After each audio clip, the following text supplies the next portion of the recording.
Hello dear students, our today lecture is gradient of a scalar function and directional derivative. Students, gradient of scalar function अपन पढ़ने से पहले आज एक numerical और देखते हैं। पहले लास्ट जो टॉपिक हमने पढ़ा था उसके बेस पे find the unit tangent vector at any point on the curve x is equal T square plus 1, y is equal 4t minus 3 and z is equal 2t square minus 6t, where t is any variable. Also determine the unit tangent vector at the point t is equal to. तो देखो students, आपसे क्या पूछ रहा है इसमें कि find the unit tangent vector at any point on the curve. Curve आपको दिया हुआ है। तो सबसे पहले तो क्या करना है स्टूडेंट्स आपको कि position vector of any point of the curve is given by, यानी position vector of any point of the curve is given by R is equal x I plus Y J plus Z K. यानी हम ये कह रहे हैं कि जैसे मान लो कोई भी कर्व है इस तरीके का, सपोज करो, जो इनसे मिलके बना है एक्स वाई और जेड से, तो आपको कहे कि पोजीशन वेक्टर यानी कोई पॉइंट पी की वैल्यू बताओ। तो ये जो कोई पॉइंट पी होगा, इस पॉइंट पी की यहाँ से जो वेक्टर आर है और वो इस पॉइंट को अगर रिप्रेजेंट करवाए, इस आर को यानी इस पॉइंट पी को रिप्रेजेंट करवाए, तो वो क्या होगा एक्स आई प्लस वाई जे प्लस जेड के। हमेशा ये लेना आपको, एक्स आई प्लस वाई जे प्लस जेड के। तो ये हो गया पॉइंट पी। इस पॉइंट पी पे अगर हम टेंजेंट ड्रॉ करें इस तरीके से, तो इस टेंजेंट को बोलते हैं हम student D R upon D T. Tangent को क्या बोलेंगे? D R upon D T, और इसको शॉर्ट में हम ए लिख सकते हैं। ठीक है, वेक्टर ए लिख सकते हैं। ठीक है, तो ये यही बोल रहा है कि ये जो टेंजेंट है ना, इस टेंजेंट का यूनिट टेंजेंट वेक्टर निकालना है। यूनिट टेंजेंट वेक्टर क्या होता है students? A cap is equal होता है vector A upon magnitude of vector A. ये निकालना है अपने को, बस इतना सा काम करना है। ठीक है, यहाँ पर ए क्या है? ए है D R upon D T. तो पहले क्या निकालें अपन? D R upon D T निकालें। उसके लिए हम क्या करेंगे, देखो आर इज इक्वल, ये लिखा हुआ है ना, r is equal x I plus Y J plus Z k. तो यहाँ पर देखो स्टूडेंट्स एक्स दिख रहा है, इस एक्स की वैल्यू ये रही है आपके पास। यहाँ आपको वाई दिख रहा है, वाई की वैल्यू ये लिख दो। यहाँ जेड दिख रहा है, इस जेड की वैल्यू ये लिख दो। लिख सकते हो? तो आपके पास ये आ जाएगा। अब हम क्या करेंगे, टेंजेंट वेक्टर फाइंड आउट करेंगे। तो टेंजेंट वेक्टर का मतलब ही मैंने आपको क्या बताया था? D R upon D T. तो मैंने लिख दिया A is equal D R upon D T. अब इसका डिफ्रेंसिएशन कर दो। अगर हम डिफ्रेंसिएशन करें तो सबसे पहले देखो स्टूडेंट, टी स्क्वायर प्लस 1 का करोगे आप, तो टी स्क्वायर का कितना होगा? 2t। ठीक है, 1 का क्या होगा? 0। कांस्टेंट का क्या होता है? 0। और बाहर क्या है? आई कैप। फिर प्लस, अब करोगे 40 माइनस 3 का, तो 40 का तो क्या बनेगा? 4 माइनस 3 का क्या बनेगा? 0। फिर जे, फिर प्लस 2t स्क्वायर माइनस 60। तो 2t स्क्वायर यानी टी स्क्वायर का 2t, 2 4t। फिर माइनस 60 का क्या होगा? 6 और के, ये बनेगा। तो ये स्टूडेंट्स मैंने यहाँ लिख दिया। देखो 0 0 को हटा दिया, बस ये 0 हटा दिया, ये हटा दिया। तो आपके पास बनेगा 2ti plus 4j plus 4t minus 6k। ये आ गया students vector A. Unit tangent vector क्या होता है? यूनिट टेंजेंट वेक्टर का मतलब होता है ऊपर तो वेक्टर ए अपॉन इसका मैग्नीट्यूड। तो ऊपर तो मैंने वेक्टर ए लिख दिया, जो यहाँ है ना वो एज इट इज़ यहाँ पर लिख दिया। अपॉन में क्या किया? मैग्नीट्यूड। मैग्नीट्यूड कैसे लगाते हैं स्टूडेंट्स? मैग्नीट्यूड कैसे सोल्व करते हैं? रूट ऑफ, देखो यहाँ पर इसका स्क्वायर, कोफिशिएंट्स जो भी होते हैं ना आई जे के, उनका स्क्वायर कर देते हैं। 2t का स्क्वायर कितना होगा? 4t स्क्वायर प्लस जे का कोफिशिएंट क्या है? 4, 4 का स्क्वायर 16, फिर प्लस के का कोफिशिएंट क्या है? 40 माइनस 6। तो आप लिखोगे 40 माइनस 6 का स्क्वायर। ये लो, ये हो गया आपका ए कैप। ठीक है, तो ये हो गया यूनिट टेंजेंट वेक्टर। लेकिन ये बोल रहा है कि यूनिट टेंजेंट वेक्टर तो निकालना है, लेकिन वो कब निकालना है, t इज इक्वल 2 पे निकालना है। तो t इज इक्वल 2 पे अगर हमें यूनिट टेंजेंट वेक्टर निकालना हो तो हम क्या करेंगे कि इस पूरे के अंदर जहाँ जहाँ पर भी t दिख रहा है उस t पर क्या लिख दो, t इज इक्वल 2 लिख दो। अब देखो स्टूडेंट्स, जैसे आप t इज इक्वल 2 लिखोगे तो यहाँ t का वैल्यू 2 करोगे तो 2 इंटू 2 क्या हो जाएगा, 4j। यहाँ 4j पहले से पड़ा है, 4j हो गया। यहाँ t करोगे तो 4 इंटू 2 8, 8 माइनस 6 2, तो 2 क्या आ गया। नीचे भी ऐसे ही करना है, टी स्क्वायर दिख रहा है आपको, तो 2 का स्क्वायर 4, 4 इंटू 4 16, तो मैंने पहले 16 लिख दिया। फिर आगे 16 पहले से पड़ा है तो 16 लिख दिया। यहाँ पर t की वैल्यू 2 करोगे तो 4 इंटू 2 8, 8 माइनस 6 2, 2 का स्क्वायर 4, तो ये लिख दिया आपने। ठीक है, फिर आप देखोगे इन नीचे वाले पार्ट को अगर जोड़ते हो, आप इन सबको जोड़ोगे तो आपके पास कितना बन रहा है, 36। तो ये बन गया रूट 36। फिर रूट 36 को क्या लिख सकते हो, 6 लिख सकते हो, तो मैंने 6 लिख दिया। ऊपर वाले में से 2 कॉमन आ रहा है, 2 कॉमन ले लिया, 2 को इससे कट कर दिया, 3 आ गया। ये आपका आंसर हो गया। बताओ स्टूडेंट्स, इसमें कोई दिक्कत। एक बार और रिपीट कर देता हूँ हमने क्या किया है। देखो इसमें आपको स्टूडेंट्स एक्स वाई जेड की कुछ वैल्यूज दी हुई थी कर्व की फॉर्म में। आपने पहले क्या किया, पोजीशन वेक्टर निकाला आर, जो क्या होता है एक्स आई प्लस वाई जे प्लस जेड के। ये स्टैंडर्ड होता है स्टूडेंट्स, आपको हर बार यही एज्यूम कर सकते हो। फिर आपने क्या किया, ये एक्स वाई जेड की जो टी में वैल्यू थी वो आपने रख दी, ऐसा किया आपने। ठीक है, फिर आपने पहले आपने टेंजेंट वेक्टर निकाला। टेंजेंट वेक्टर क्या होता है students, D R upon D T होता है। तो आपने क्या किया, इसका डिफ्रेंशिएशन कर दिया। डिफ्रेंशिएशन करने पर आपके पास कोई रिजल्ट आया आई जे के में। ठीक है, D R upon D T आ गया। फिर D R upon D T आने के बाद में स्टूडेंट्स आपने क्या किया, यानी D R upon D T आने का मतलब आपके पास क्या आ गया था, ये वेक्टर ए आ गया था। फिर आपने क्या निकाला, वेक्टर ए कैप निकाला। ए कैप क्या होता है, यूनिट टेंजेंट होता है। इसकी वैल्यू क्या होती है, vector A upon magnitude of vector A. ये निकालने के बाद आपने क्या किया, इसमें टी इज इक्वल 2 पुट कर दिया, तो आपके पास ये आ गया। आई होप समरी समझ में आ गई होगी कि हमने क्या किया है इसमें। ओके स्टूडेंट्स, अब आगे चलते हैं हम।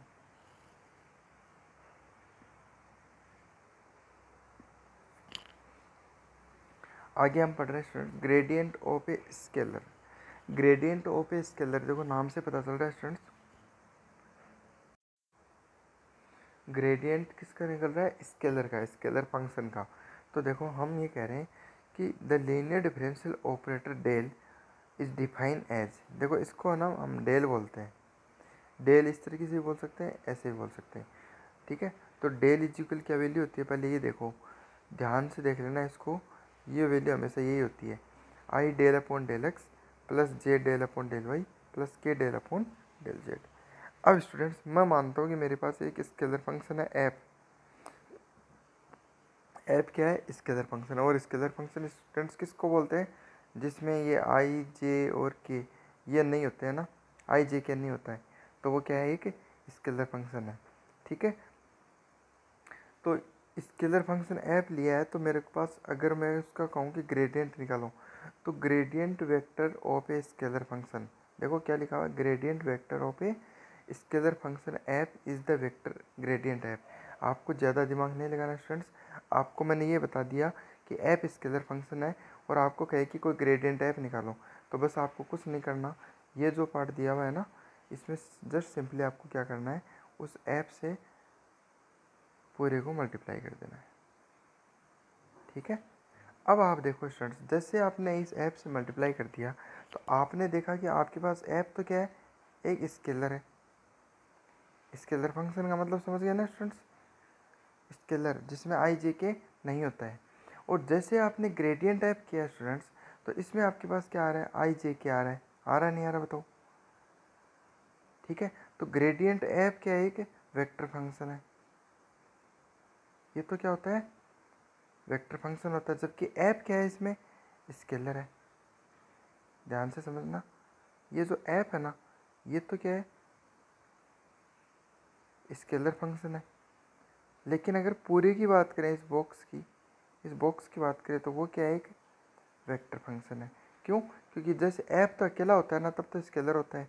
और ये ग्रेडियंट ऐप होते ही क्या होता है कि इसमें ऐप यहाँ तीनों जगह आ जाता है, और तीनों जगह आने से इसके पास में क्या आ गए, आई जे के आ गए, और आई जे के आते मतलब क्या हो गया, एक वेक्टर फंक्शन हो गया। ठीक है स्टूडेंट्स, समझ में आया? चलो आगे देखते हैं। तो gradient of a scalar function कैसा दिखता है, ये आपको दिख गया। इसके इक्वेशन फर्स्ट बनाइए। अब हम इसकी कुछ प्रॉपर्टीज़ देखते हैं स्टूडेंट्स। प्रॉपर्टीज़ देखो सिंपल है एकदम। जैसे आप सिंपल u इंटू वी का कोई भी डिफ्रेंसिएशन करते हो ना, तो वो प्रॉपर्टी इसकी प्रॉपर्टी है। देखो ग्रेडियंट ए प्लस माइनस जी को हम क्या लिख सकते हैं, ग्रेडियंट ए प्लस माइनस जी को लिख सकते हैं, ग्रेडियंट एफ लिख दिया पहले, फिर प्लस माइनस कर दिया, ग्रेडियंट जी कर दिया। ग्रेडियंट एफ जी को देखो u इंटू वी का फॉर्मूला पढ़ा आपने डिफ्रेंशिएशन का, बस सेम वही अप्लाई करना है। जी को एज इट इज़ रखा, ग्रेडियंट एफ कर दिया, प्लस प्लस एफ को एज इट इज़ रखा, ग्रेडियंट जी किया। फिर ग्रेडियंट एफ अपॉन जी देखो, ग्रेडियंट एफ अपॉन जी का मतलब यू अपॉन वी का फॉर्मूला पड़ा डिफ्रेंशिएशन में। हम क्या करते थे, नीचे वाले का स्क्वायर, यानी यू वी का स्क्वायर होता था, यहाँ एफ अपॉन जी है तो जी का स्क्वायर हो गया। फिर जी को एज इट इज़ रखा और ग्रेडियंट एफ कर दो। ठीक है, फिर फॉर्मूला माइनस होता था, एफ रख दिया, फिर ग्रेडियंट जी कर दिया। यानी आपको क्या करना है, सिंपल डिफरेंशिएशन वाले फॉर्मूले से ही करना है। इन तीनों को याद कैसे रखना है, डिफरेंशिएशन के फॉर्मूले से याद रखना है। ठीक है स्टूडेंट्स, अब आगे देखो। आगे स्टूडेंट दिया हुआ डायरेक्शनल डेरिवेटिव एंड ग्रेडियंट। तो डायरेक्शनल डेरिवेटिव क्या होता है स्टूडेंट्स, देखो देखो the rate of change of F, rate of change of F at any point P in any fixed direction given by a vector B is called a directional derivative of f in the direction of B and is denoted by dbf। देखो students, कोई direction दी हुई है, मान लो vector B दिया हुआ है। ठीक है, तो वेक्टर B दिया हुआ है, तो ये कह रहा है कि the rate of change of f at any point, like कोई पॉइंट है, ये पॉइंट P है मान लो, तो rate of change of f at any point P in any fixed direction given by a vector B is called direction derivative. यानी आपको कह रहा है कि rate of change of f जो हो रहा है वो इस डायरेक्शन में हो रहा है, वेक्टर B की डायरेक्शन में हो रहा है, वेक्टर B की डायरेक्शन में हो रहा है। तो vector B is called the directional derivative of f, vector B is called directional derivative of f in the direction of B and is denoted by dbf। तो डी बी एफ की value क्या होती है students, gradient f dot b cap.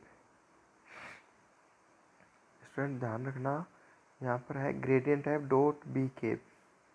D b f को short में directional derivative को d dot d भी लिखते हैं। डी डॉट डी की वैल्यू क्या देगी, gradient f dot b cap. B cap का मतलब क्या है स्टूडेंट्स, यूनिट वेक्टर है, और यूनिट वेक्टर की वैल्यू आपको अभी मैंने बताई थी क्या होती है, vector b upon magnitude of vector b होता है। अब अगर आपने स्टूडेंट्स ए डॉट बी का कभी फॉर्मूला पढ़ा है तो आपने पढ़ा होगा कि ए डॉट बी अगर कोई चीज़ होती है तो हम क्या लिखते थे उसको, mod of a mod of b cos theta, ऐसे लिखते थे। तो अगर स्टूडेंट्स ऐसा लिखते थे तो हम क्या इसे ऐसे लिख सकते हैं, देखो gradient f dot b cap है, पहले तो मैं इस बी केप को ऐसे लिख सकता हूँ क्या, gradient f dot b cap को ऐसे लिख सकता हूँ, तो आप बोलोगे हाँ से लिख सकते हो।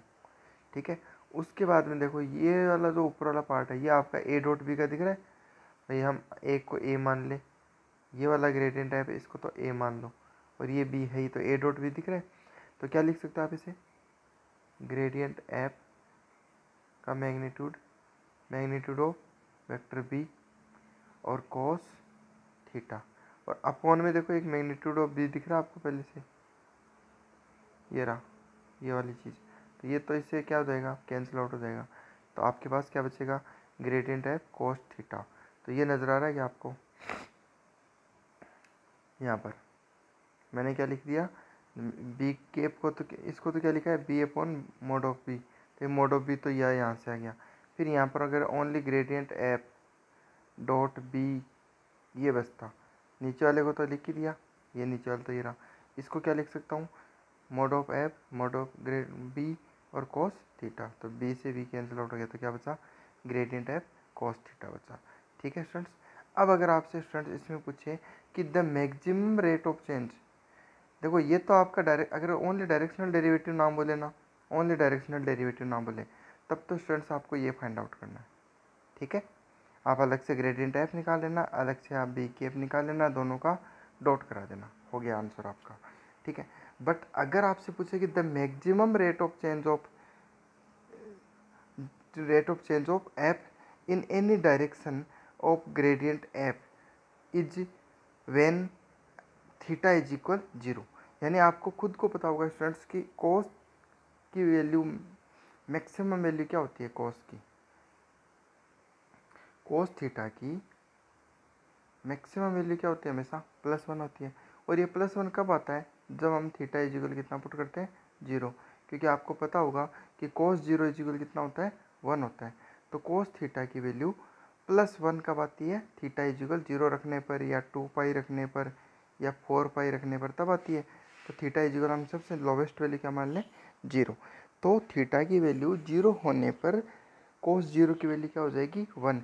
तो मैक्सिमम रेट कितनी आएगी, ग्रेडियंट एफ, यानी डायरेक्शनल डेरिवेटिव का जो मैक्सिमम वैल्यू आएगी वो हमेशा कितनी होगी, ग्रेडियंट एफ। तो अगर आपको क्वेश्चन में दिया हो कि maximum rate of change of F बताओ, maximum rate of change of F बताओ, तो आपको सिंपल क्या करना है, ग्रेडियंट एफ निकालना है और उसका मैग्नीट्यूड ले लेना है। अगर आपको क्वेश्चन में कहे कि डायरेक्शनल डेरिवेटिव बताओ, कोई एंगल नहीं दिया हो, तो आप ये निकालोगे। समझ में आ रही बात, चलो ठीक है। अब आगे बढ़ो स्टूडेंट्स, एक क्वेश्चन लेते हैं स्टूडेंट्स। देखो क्वेश्चन क्या है कि find the directional derivative of f of x y z is equal, ये दिया हुआ आपको। तो ये क्या है, स्केलर फंक्शन है स्टूडेंट्स। क्या आपको इसमें कहीं पर भी आई जे के दिख रहा है, नहीं दिख रहा है, इसका मतलब ये क्या है कि स्केलर फंक्शन है। एट द पॉइंट, ये कह रहा है कि find the directional derivative of F at the point P. इस पॉइंट पी पे पूछा, मैंने आपको बताया था ना ऐसे करके कि भैया क्या है, पॉइंट पी है। तो ये पॉइंट पी दिया आपको 1 -2 -1 दिया हुआ है। In the direction of b, यानी इस डायरेक्शन बी के अंदर आपको इसको डायरेक्शनल डेरिवेटिव फाइंड आउट करना है ऑफ ग्रेडियंट एफ। तो सबसे पहला काम क्या करना है स्टूडेंट्स, अपने को फॉर्मूला याद होना चाहिए कि हमें करना क्या है। डायरेक्शनल डेरिवेटिव के नाम आते हैं आपके माइंड में, क्या आना चाहिए, t dot d is equal gradient f dot b cap. ये आपके माइंड में आएगा तभी आप क्वेश्चन सॉल्व कर पाओगे, अदरवाइज तो आपको पता ही नहीं होगा कि करना क्या है। तो डायरेक्शनल डेरिवेटिव नाम आ गया, तो आपके माइंड में क्या आना चाहिए, d dot d is equal gradient f dot b cap. अब एक एक चीज़ निकाल लो, पहले ग्रेडियंट एफ निकालो, फिर बी केप निकालो, फिर डॉट प्रोडक्ट कर दो, सिंपल है।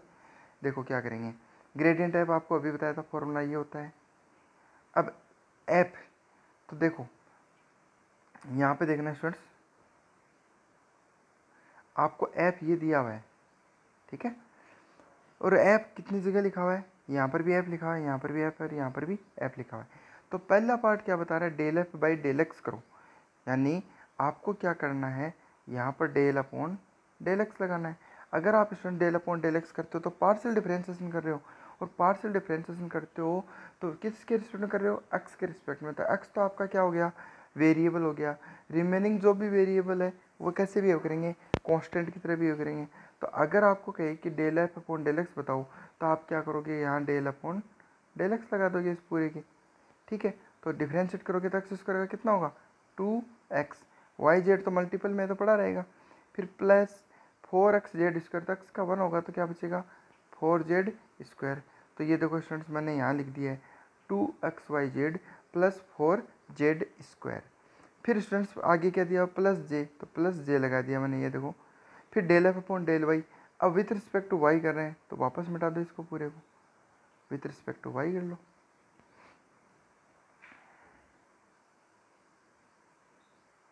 ये वाला पार्ट करें हम, del f upon del y, तो यहाँ पे लगा दो डेल अपॉन डेल वाई। जब विथ रिस्पेक्ट टू वाई करोगे स्टूडेंट्स इस पूरे का, तो क्या पहले वाले में वाई दिख रहा है, दिख रहा है, वाई का क्या हो जाएगा 1, क्या बचेगा एक्स स्क्वायर जेड। आगे वाले में कहीं पर भी वाई दिख रहा है क्या, नहीं दिख रहा, पूरा क्या है कांस्टेंट का क्या होता है, 0 होता है, तो प्लस 0। तो ये वैल्यू आ गई del f upon del y की। तो ये वैल्यू यहाँ पुट करेंगे तो एक्स स्क्वायर जेड मैंने यहाँ लिख दिया। बात समझ में आ रही है स्टूडेंट्स। फिर आगे क्या है, प्लस के, तो मैंने लगा दिया ये प्लस और ये के इधर लिख दिया मैंने, ठीक है, कहीं पे भी लिख सकते हैं, कोई दिक्कत नहीं। अब आप देखो del f upon del z की वैल्यू,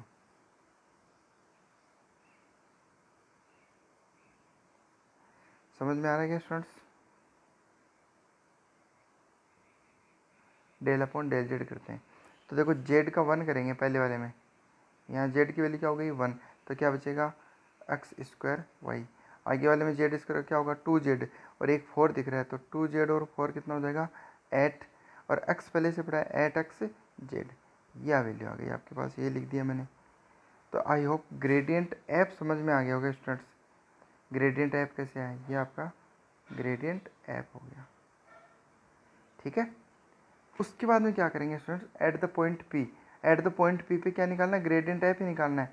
तो आपको क्या देखना है स्टूडेंट्स कि ये जो 1 है ना, ये तो होती है एक्स की वैल्यू, ये -2 है, ये वाई की वैल्यू है, ये -1 किसकी वैल्यू है, जेड की। तो पहली वैल्यू एक्स की होती है, दूसरी वाई की, तीसरी जेड की। समझ में आ रही बात, पहली वैल्यू एक्स, फिर वाई की है, तीसरी जेड की है। तो स्टूडेंट्स ये तीनों वैल्यू हम यहाँ पुट करेंगे, जहाँ जहाँ पर भी आपको एक्स दिख रहा है ना, एक्स वाई जेड, तो इनकी जगह ये वैल्यूज़ पुट कर दो। तो आप पहले में पुट करोगे, देखो पहले में पुट करेंगे तो एक्स वाई जेड तीनों ही आ रहे हैं, तो तीनों को मल्टीप्लाई कर लो। तो मल्टीप्लाई करेंगे तो ये एक्स है, ये वाई है, ये जेड है। मल्टीप्लाई करेंगे तो माइनस माइनस तो क्या हो गया प्लस, 1 इंटू 2 इंटू 1 करेंगे तो कितना आएगा 2, और 2 एक 2 पहले से पड़ा, तो 2 इंटू 2 4, तो मैंने लिख दिया 4, दिख रहा है। फिर आगे क्या है प्लस 4z स्क्वायर, तो जेड की वैल्यू कितनी है -1 का स्क्वायर करेंगे कितना होगा स्टूडेंट्स +1, और +1 इंटू 4, तो 4, ये 4 आ गया।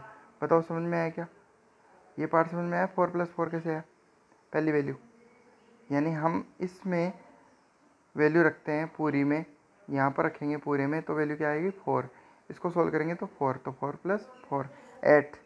इसी तरीके से स्टूडेंट यहाँ पर आओ, जेड की वैल्यू कितनी है -1 है, एक्स की वैल्यू कितनी है 1, तो 1 का स्क्वायर 1 हो जाएगा, तो यहाँ क्या बनेगा माइनस, तो ये देखो मैंने -1 लिख दिया, ठीक है।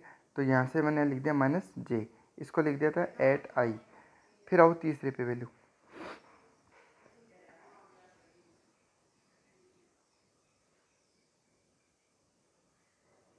अब स्टूडेंट्स यहाँ पर आओ, यहाँ पर देखो एक्स की वैल्यू तो 1 है, तो 1 पे तो कोई इफेक्ट नहीं पड़ेगा। वाई की वैल्यू कितनी है -2, तो ये लिख दिया मैंने -2। फिर है एक्स जेड, तो एक्स की वैल्यू तो 1 है, मतलब ही नहीं है 1 का, तो जेड की वैल्यू कितनी है माइनस की वजह से -8 हो जाएगा, तो ओवरऑल क्या आ गया -10 के।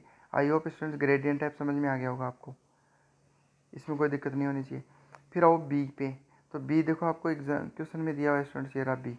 अब इसका बी कैप निकालना है, तो पहले तो मैंने देखो बी लिख दिया ऐसा कैसा, ये लिख दिया मैंने बी। फिर बी कैप निकालने का तरीका मैंने आपको बताया था, क्या होता है b cap is equal vector b upon magnitude of vector b. तो ऊपर तो देखो ये बी ऐसा कैसा लिख दिया, ठीक है, और नीचे वाले पार्ट में मैंने क्या किया है, इनके को आई जे के कोफिशिएंट का स्क्वायर कर दिया। जैसे आई का कोफिशिएंट क्या है 2, 2 का स्क्वायर कितना लिख दिया 4, मैंने जे का कोफिशिएंट कितना है -1 का स्क्वायर कितना होता है +1 लिख दिया। के का कोफिशिएंट कितना है -2 का स्क्वायर कितना होता है +4 लिख दिया। अगर इन सबको जोड़ोगे स्टूडेंट्स तो 4 + 4 8 + 1 9, 9 हो जाएगा, ठीक है, और 9 का रूट करेंगे तो 3 आ जाएगा, तो ये आपके पास 3 आ गया स्टूडेंट्स। तो ये आ गया आपके पास बी केप। अब आपको बताया था मैंने gradient f dot b cap, तो ये तो ग्रेडियंट टैप हो गया, ये बी केप हो गया। तो दोनों में कांस्टेंट क्या है 3, तो 1/3 तो मैंने बाहर लिख दिया देखो, ठीक है। अब आप समझना स्टूडेंट्स, यहाँ पे ये तो बाहर लिख दिया। अब आप आगे देखो, डॉट करना है ऊपर वाले पार्ट को, इस देखो इस इतने पार्ट को देखो। तो आपको मैंने क्या बताया था कि आई डॉट आई क्या होता है 1 होता है, बाकी सारे 0 होते हैं। तो अगर आई डॉट आई करोगे तो इस आई को इस आई से डॉट कराओगे तो 1 हो गया, तो 8 इंटू 2 कितना हो जाएगा 16। फिर जे डॉट जे 1 होता है, तो माइनस इंटू माइनस करेंगे तो +1।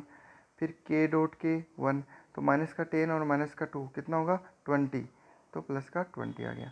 इन सबको जोड़ोगे तो स्टूडेंट्स बनेगा 37/3, तो ये आपका आंसर आ गया। ईजी है स्टूडेंट्स, आई होप समझ में आ गया होगा। चलो स्टूडेंट्स, आपको 2 क्वेश्चन दे रहा हूँ मैं, इसी सिमिलर बेस पे आपको करने हैं और मेरे को सबमिट करने हैं। देखो पहला क्वेश्चन क्या है, मैं रीड करके बता देता हूँ, तरीका भी बता देता हूँ कैसे करना है।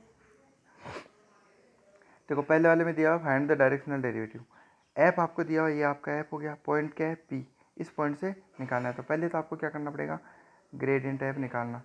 ग्रेडियंट ऐप निकालने के बाद ये पॉइंट पी पुट कर देना, यानी जहाँ जहाँ एक्स वाई जेड होंगे ना वहाँ पर 1 1 1 पुट कर देना, तो आपको ग्रेडियंट ऐप मिल जाएगा इस पॉइंट पे।